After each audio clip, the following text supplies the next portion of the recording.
Shalom Bapak Ibu Saudara yang terkasih dalam nama Tuhan.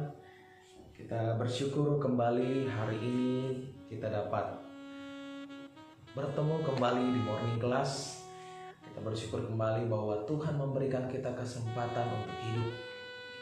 Saudara hari ini yang sedang menonton berarti saudara masih diberikan kesempatan untuk bernafas. Amin. Kita bersyukur karena Tuhan masih memberikan kita kesempatan hidup, menikmati hari yang indah. Tuhan masih memberikan kita kesempatan untuk melakukan aktivitas kita. Tuhan masih memberikan kesempatan bagi kita untuk bertemu kembali dengan keluarga-keluarga kita. Saudara terkasih dalam nama Tuhan, hari ini saya diberikan kesempatan juga untuk berbagi, untuk sharing, menyaksikan kemurahan Tuhan melalui kebenaran-kebenaran firman Tuhan.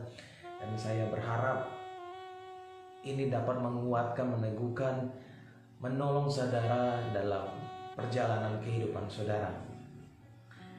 Sebagai seorang Kristen, kita hidup di dunia ini dengan iman yang tertuju pastinya kepada Kristus.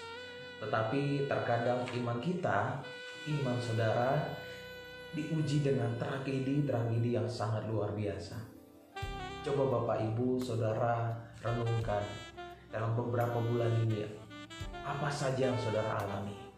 Banyak hal pastinya, masalah bertubi-tubi, rintangan, menghadapi pandemi, menghadapi situasi yang sulit. Banyak hal yang terjadi. Dan itu menuntut bagi kita untuk bertahan dengan iman. Ada sebuah lagu yang berjudul It Is Well With My Soul. Kalau Bapak Ibu Saudara pada hari Minggu kemarin datang beribadah, kemudian datang lebih awal, ketika saya memimpin pujian, saya membawakan satu lagu ini berjudul It Is Well With My Soul. Hanya saja saya membawakan dalam bahasa Batak. Tapi saudara tahu nggak kalau lagu ini memiliki kisah? Lagu ini diciptakan karena ada tragedi terjadi. Ini diciptakan oleh Horatio Spafford. Dia adalah seorang pengacara kaya dari Chicago pada zamannya, sekitar mungkin pada tahun 1870-an. Saudara, ia kehilangan satu-satunya anak laki-lakinya oleh karena penyakit demam berdarah. Gak lama setelah itu, 1 tahun kemudian terjadi tragedi yang bernama The Great Chicago Fire, dan itu membakar habis hampir seluruh aset properti yang ia miliki, sehingga membuat dia menjadi bangkrut dan hidup tidak terlihat begitu baik bagi Spafford dan keluarga. Akhirnya dia merencanakan sebuah perjalanan bersama istrinya dan keempat anak perempuannya untuk ke Eropa menyaksikan seminar yang diadakan oleh sahabatnya D.L. Moody. Namun ketika sedang merencanakannya, tiba-tiba dia mendapatkan masalah bisnis yang harus diselesaikan pada saat itu, juga nggak bisa ditunda. Sehingga saudara, dia menyuruh istri dan keempat anak perempuannya untuk lebih dulu. Tapi dia merasa bersyukur karena istri dan keempat anaknya berada di satu kapal dengan orang-orang Kristen lainnya, berkumpul dengan orang-orang Kristen lainnya. Namun dalam perjalanan kapal yang membawa istri dan keempat anak perempuan itu harus mengalami kecelakaan yang begitu dahsyat. Kapal tersebut harus hanyut di dasar laut.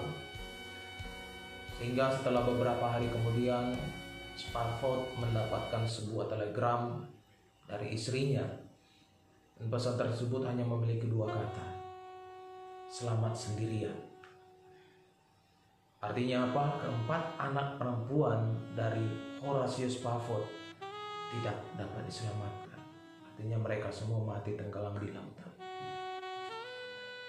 Dalam kesedihan, dalam duka cita yang mendalam, Spafford akhirnya berlayar untuk menemui istrinya. Dan sepanjang perjalanan ia hanya meratapi laut yang telah merenggut, mengambil keempat anak perempuannya. Namun dalam perjalanannya ia memuji Tuhan. Ini satu hal yang luar biasa Bapak. Dalam perjalanan dia memuji Tuhan dan memuliakan nama Tuhan, dan disinilah dia mulai menciptakan lagu It Is Well With My Soul. Saya akan bacakan beberapa bagian lirik lagu tersebut. Lagunya berkata seperti ini. When peace like a river attended my way, when sorrows like a billows roll, whatever my Lord thou hast told me to say, it is well with my soul. Saya mencoba terjemahkannya. Saat damai seperti sungai menghadiri jalanku, saat kesedihan seperti ombak laut yang bergulung-gulung, apapun nasibku, Engkau telah mengajarkanku untuk berkata, baiklah jiwa, it is well with my soul. Jiwaku baik-baik saja. Tragedi yang menimpa Spafford dan kesetiaan yang Spafford miliki mengingatkan saya tentang apa yang tertulis dalam 1 Petrus 4 ayat 19 yang berkata, mengingatkan kita bahwa terkadang kita menderita karena kehendak Allah. Kita menderita karena kehendak Allah. Tetapi ketika kita mengalami itu semua, ketika kita menghadapi itu semua, ketika kita melewati semua, kita harus tetap mempercayakan jiwa kita kepada Sang Pencipta, yaitu siapa? Oleh Yesus Kristus. Dua bait pertama di lagu It Is Well With My Soul ini menceritakan duka cita yang mendalam karena tragedi-tragedi yang dialami Spafford semasa hidupnya. Namun ketiga bait selanjutnya menceritakan tentang rasa syukurnya. Artinya dia mau syukur atas pengampunan yang Yesus berikan kepada hidupnya, yang Yesus lakukan sebelumnya di kayu salib, beserta pengharapan kepada kedatangan Yesus untuk kedua kalinya. Dia tetap bersyukur. Tentu ini adalah suatu yang sangat luar biasa, saudara. Kalau saudara mengalami hal ini pasti tidak masuk akal gitu, tidak masuk akal. Saudara kehilangan pekerjaan saudara kehilangan anggota keluarga saudara. Spafford masih tetap memuliakan Tuhan dalam keadaan tersebut. Bahkan di tengah-tengah duka citanya, beberapa minggu setelah semua ini terjadi, istri Spafford mengatakan bahwa mereka tidak sedang kehilangan anak-anaknya. Mereka hanya kehilangan sementara, tapi mereka akan bertemu kembali. Kisah dari Horatio Spafford ini mengingatkan kita akan kekristenan yang sesungguhnya. Kekristenan bukanlah tentang jika engkau mengikuti Yesus, engkau akan memiliki hidup yang enak, yang bebas dari masalah dunia. Tapi kekristenan yang sesungguhnya adalah tentang aku akan tetap berdiri untuk Yesus. Aku akan tetap berdiri untuk Yesus apapun permasalahan yang terjadi dalam hidupmu. Seluruh tragedi yang menimpa Spafford tidak dapat merenggut sukacitanya karena penebusan yang Yesus Kristus telah berikan kepadanya. Apapun masalah yang sedang menimpa kita hari-hari ini, percayalah bahwa sesungguhnya tidak ada yang dapat melebihi keindahan pengorbanan yang Yesus telah berikan kepada saudara dan saya. He is faithful yesterday, today, tomorrow, and forevermore. Dia setia dulu, sekarang, esok, dan sampai selamanya. Apa yang dialami oleh Spafford mungkin itu sedang terjadi dalam kehidupan kita saat-saat ini, saudara. Hari ini mungkin ada beberapa di antara kita yang kehilangan pekerjaan. Ada beberapa di antara kita yang kehilangan mata pencaharian. Bahkan ada beberapa di antara kita yang kehilangan anggota keluarga. Saudara terkasih dalam nama Tuhan, ada beberapa di antara kita yang mengalami sakit penyakit yang terus silih berganti. Tapi saya teringat dalam satu ayat, dikatakan dalam Yakobus 1 ayat 3, yang berkata, sebab kamu tahu bahwa ujian terhadap imanmu itu menghasilkan ketekunan. Katakan, sebab kamu tahu bahwa ujian terhadap imanmu itu menghasilkan ketekunan. Kita harus menyadari bahwa hidup yang kita jalani adalah ujian. Karena mulai dari bangku sekolah dasar sampai meraih gelar sarjana, saudara yang memiliki gelar sarjana, setiap semester kita pasti menghadapi yang namanya ujian. Gak ada yang gak akan mengalami ujian. Nah, setiap ujian itu menentukan kita akan naik atau enggak gitu. Nah, saudara bisa sampai di bangku sarjana, artinya saudara sudah melewati ujian-ujian semester itu. Kalau lulus dari ujian, otomatis kita akan naik ke tingkat yang lebih tinggi. Begitu juga ketika ingin masuk universitas favorit atau mau bekerja di suatu perusahaan yang bonafit. Karena peminatnya begitu banyak, maka dilakukan seleksi melalui berbagai tes atau ujian tahap demi tahap. Dan dalam kehidupan rohani pun kita selalu akan menghadapi yang namanya ujian-ujian seperti ini, saudara. Dalam Roma pasal 3 ayat 3 sampai 4 ajarkan kita harus selalu bertekun dalam menghadapi ujian. Bertekun dalam menghadapi ujian. Karena ketekunan adalah senjata kita. Ketekunan adalah senjata kita dalam menghadapi ujian, saudara. Ketekunan datang ketika kita bersedia diuji iman kita. Jadi ketekunan itu akan datang ketika kita bersedia diuji iman kita. Makanya saya katakan jangan pernah menghindar dari ujian. Jangan pernah menghindar dari masalah. Karena masalah adalah ujian bagi kita.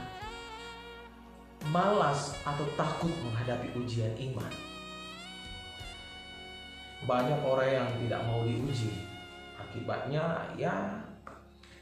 hidupnya tidak pernah mengalami kenaikan tingkat. Tidak pernah ada perubahan dari dulu sampai sekarang. Ya seperti itu wajar. Ketika kita menjalani ujian iman, saudara, Bapak Ibu, ketika kita menjalani ujian-ujian ini, tanpa disadari, ujian demi ujian yang dilalui akhirnya mendatangkan ketekunan. Seperti yang saya katakan tadi, Yakobus pasal 1 ayat 3, sebab kamu tahu bahwa ujian terhadap imanmu itu menghasilkan ketekunan. Ketekunan. Setelah kita memiliki ketekunan, kita akan menjadi tahan uji, saudara. Ya pastinya, kalau kita tekun terus, kita akan jadi tahan uji. Apapun ujian yang datang, kita tidak akan mengeluh. Engkau akan siap sedia. Selalu siap menghadapi ujian yang menjadi senjata kita selanjutnya. Tuhan Yesus menghendaki kita untuk selalu siap, menginginkan pengikutnya, murid-muridnya, umat-umatnya, para domba-dombanya untuk berdoa terus-menerus supaya dapat melakukan kehendak Allah. Hal ini juga, saudara, yang dilakukan oleh jemaat mula-mula. Dalam Kisah Para Rasul 1 ayat 14, mereka bertekun dengan sehati dalam doa bersama. Bertekun dengan sehati dalam doa bersama. Ketika kita bertekun dalam doa, maka kita menjadi siap. Ketika kita bertekun dalam doa, maka kita menjadi siap. Senantiasa berjaga-jaga dan selalu mengucap syukur dalam menghadapi setiap ujian. Kolose 4 ayat 2. Akhirnya kita akan keluar menjadi orang-orang yang lebih dari pemenang. Orang-orang yang menang akan masalah. Orang-orang yang menang akan imannya. Senjata berikutnya setelah kita mengalami ketekunan dan kesiapan menghadapi ujian adalah pengharapan, saudara. Ketika saudara tahan uji, ketika saudara tekun, maka ada pengharapan yang timbul, yang keluar. Allah adalah sumber pengharapan. Ya pastinya Tuhan itu sumber pengharapan dalam hidup kita. Ia memenuhi kita dengan sukacita. Ia memenuhi kita dengan damai sejahtera setiap hari, supaya kita berlimpah-limpah dalam pengharapan. Kita berlimpah-limpah dalam pengharapan. Kita diselamatkan dalam pengharapan, saudara. Pengharapan kepada Kristus Yesus. Kristus yang adalah pengharapan akan kemuliaan, akan bersama-sama kita menghadapi segala ujian dalam hidup kita. Saya teringat dalam Mazmur Daud. Raja Daud pernah berkata, meskipun aku jatuh dalam lembah kekelaman, aku tidak akan takut, sebab aku tahu Allah besertaku. Gadanya dan tongkatmu akan besertaku. Artinya apa? Walaupun saudara menghadapi ujian yang begitu berat, ujian yang bertubi-tubi, masalah yang bertubi-tubi, saudara jangan pernah takut. Saudara tidak akan dibiarkan Tuhan untuk menghadapi ujian tersebut sendirian, tapi saudara akan bersama dengan Tuhan menghadapi ujian itu. Saya yakin dan percaya Bapak bahwa kalau saudara sampai saat ini dapat bertahan, artinya saudara sudah melewati ujian demi ujian. Saya mau katakan bahwa terus bertahan, perjuangkan iman yang saudara miliki, iman yang berkemenangan. Haleluya. Mari kita berdoa. Bapa, dalam nama Yesus kami bersyukur kepadamu Tuhan. Hari ini biarlah kami semakin kuat dalam iman. Biarlah kami semakin kuat dalam pengharapan kami. Biarlah iman kami teruji Tuhan.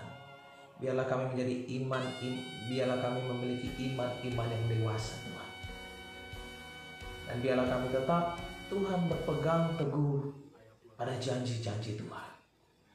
Hamba-Mu berdoa untuk setiap keluarga, teman-teman, sahabat yang sedang menonton pada saat ini.